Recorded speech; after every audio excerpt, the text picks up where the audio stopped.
Hello guys, study cure के online portal पर फिर से आपका स्वागत है।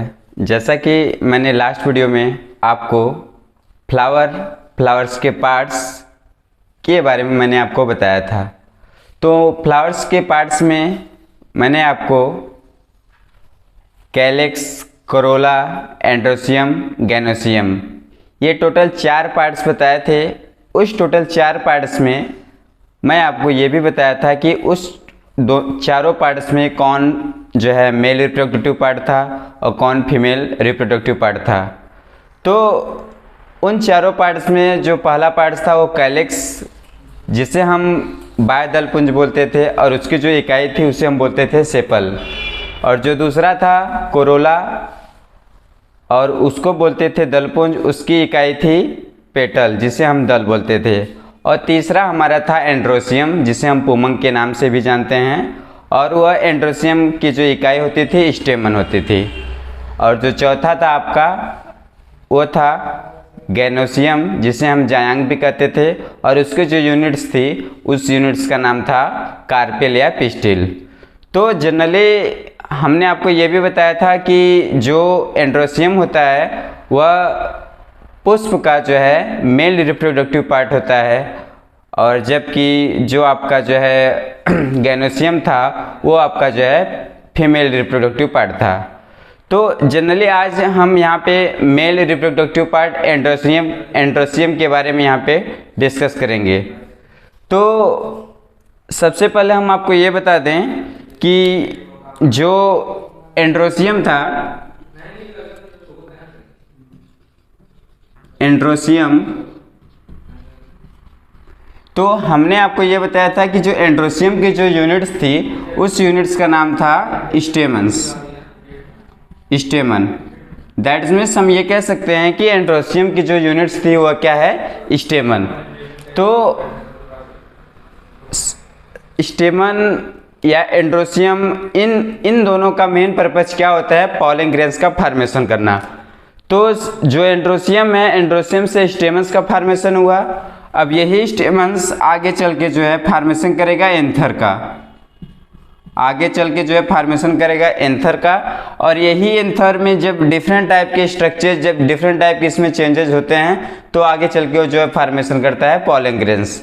इनका मेन पर्पज क्या है, पॉलन ग्रेन्स का फॉर्मेशन करना, क्योंकि वो क्या करते हैं, पार्टिसिपेट करते हैं पॉलिनेशन की प्रोसेस में। तो पॉलिनेशन की प्रोसेस में क्या होता है कि कोई भी पौधा होता है, जो किसी भी प्लांट्स का जो फ्लावर्स होते हैं उस फ्लावर्स में क्या होते हैं, पॉलन ग्रेन्स होते हैं। तो वो पॉलन ग्रेन्स क्या करता है, मूव करके उसी प्लांट के दूसरे किसी फ्लावर से उसके स्टिग्मा तक पहुंचता है। तो जब स्टिग्मा तक वो आपस में जाके जब पहुंच जाता है तो आपस में वो पॉलिनेशन की प्रोसेस को दर्शाता है। तो पॉलन ग्रेन्स का यहाँ पे सीधा मेन पर्पज क्या है, पॉलन ग्रेन्स सीधा एंड्रोसियम क्या करेगा, एंड्रोसियम इस स्टेमन्स का फॉर्मेशन किया, यही स्टेमन्स आगे चल के फॉर्मेशन किया एंथर का, और यही एंथर आगे चल के कई सारे इसमें डेवलपमेंट स्टेज होने के बाद तो यही एंथर आगे चल के जो है पॉलन ग्रेन्स का निर्माण करेगा, और वही पॉलन ग्रेन्स क्या करेगा, पॉलिनेशन की प्रोसेस में पार्टिसिपेट करेगा।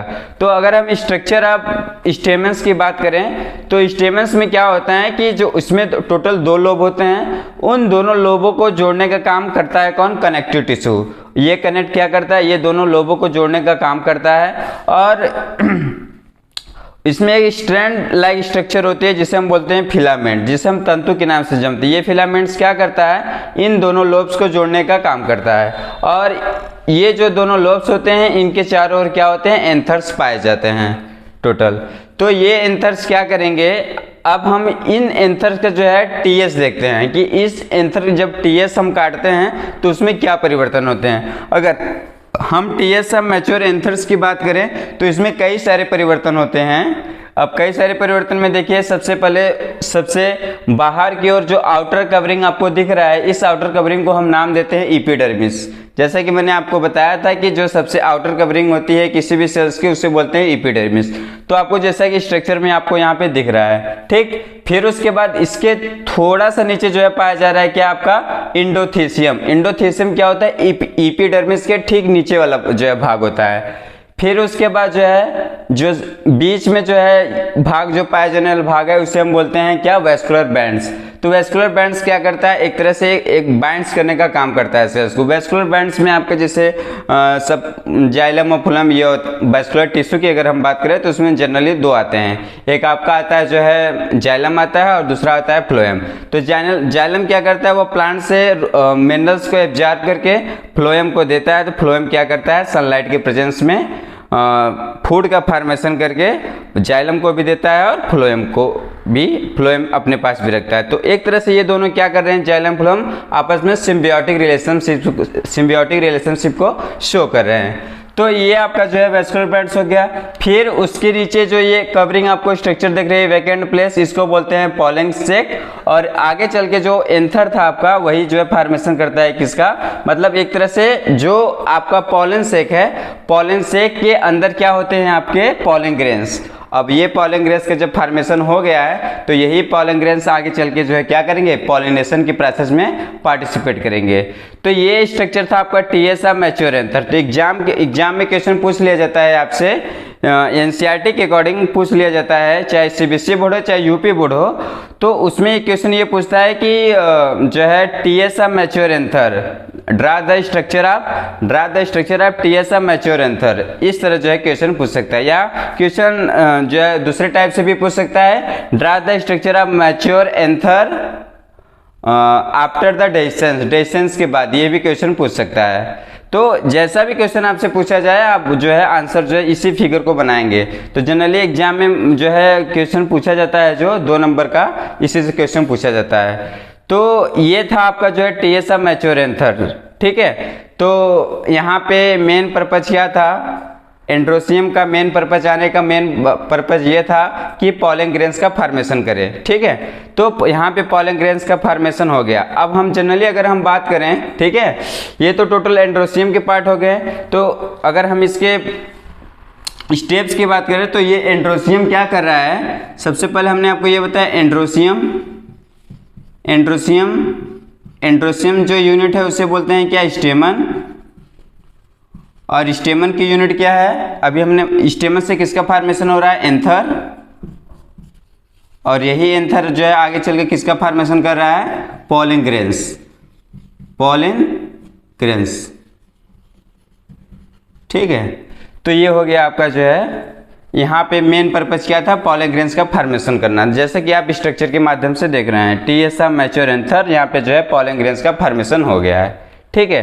तो अब हम जो डिस्कस करने वाले हैं वो गैनोसियम के बारे में डिस्कस करेंगे। तो मैंने आपको जनरली ये बताया था कि गैनोसियम की जो इकाई होती है, गैनोसियम की जो यूनिट्स होती है वह उसे हम 2 नामों से जानते थे। पहला नाम था कार्पेल और दूसरा नाम था पिस्टिल, जिसे हम हिंदी में बोलते थे क्या, अंडप या स्त्री केसर। तो गैनोसियम को हम किस नाम से जानते थे, गैनोसियम, चलिए गैनोसियम को हम जायांग के नाम से भी जानते हैं, ठीक है। तो इसकी जो इकाई होती है इसकी इकाई को हम क्या कहते हैं, कार्पेल, ठीक, कार्पेल या पिस्टिल, ठीक है, कार्पेल या पिस्टिल। अब चलिए ठीक है, कार्पेल या पिस्टिल। तो पार्टिसिपेट यहाँ पे क्या कर रहा है, एक तरह से कार्पेल और पिस्टिल ही कर रहा है। क्यों, क्योंकि इसके जो कार्पेल है, कार्पेल या पिस्टिल के 3 पार्ट्स होते हैं। 3 पार्ट्स में जो नाम होते हैं, स्टिग्मा, ठीक, स्टाइल, ठीक, और जो है होता है आपका एक और ओवरी, ठीक है। तो यहाँ पे अभी हमने देखा कि जो आपका मेल रिप्रोडक्टिव पार्ट था, मेल रिप्रोडक्टिव पार्ट एंड्रोसियम से फॉर्मेशन किसका हुआ था, आपका जो है पॉलन ग्रेन्स। तो पॉलन ग्रेन्स क्या करेगा, इस स्टिग्मा के पास जाके पॉलिनेशन की प्रक्रिया को दर्शाएगा।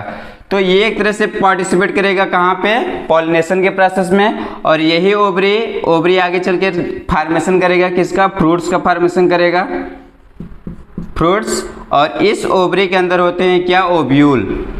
और यही ओव्यूल आगे चल के फॉर्मेशन करते हैं किसका, जो है आपको मालूम होगा सीड का। तो विच मीन्स हम कह सकते हैं कि जो है ओवरी से फॉर्मेशन किसका हो रहा है? फ्रूट्स का। और ओव्यूल से फॉर्मेशन हो रहा है किसका? सीड्स का। तो ये आपके थे क्या?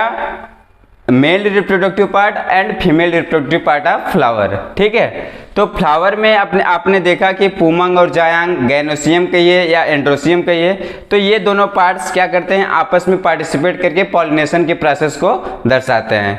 तो हम जब जो है अब नेक्स्ट वीडियो में आपको हम बताएंगे